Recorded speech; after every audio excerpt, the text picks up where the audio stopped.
Guys, welcome back to my channel. So guys, आज मैं drawing करने वाला हूँ नरूटो की। और गाइस, ये वाली पिक मैं बनाने वाला हूँ, देख सकते हो। और जो पेपर मैं इस ड्राइंग में यूज़ करने वाला हूँ वो ये यूज़ कर रहा हूँ। ये 5 शीट है, वाटर कलर शीट 300 GSM। तो देखते हैं क्या क्या चैलेंजेस आते हैं इस ड्राइंग में।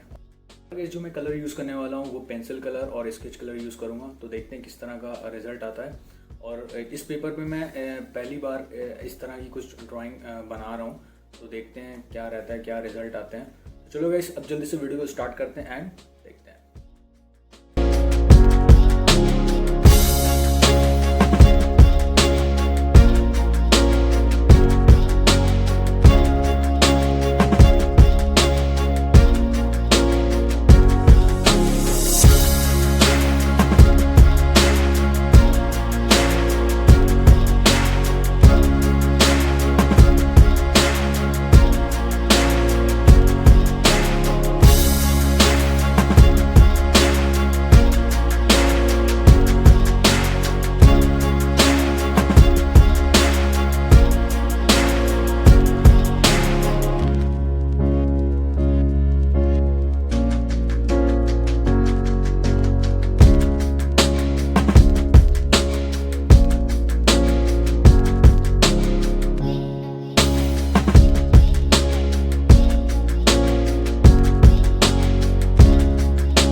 कमेंट बॉक्स में ज़रूर बताना और अपना ओपिनियन शेयर करना। और हाँ, जिसका कमेंट सबसे ज़्यादा अच्छा होगा मैं उसका कमेंट पिन करूँगा। और वीडियो पसंद है तो लाइक कर देना, चैनल पर नए हो तो सब्सक्राइब कर देना। तब तक के लिए बाय बाय।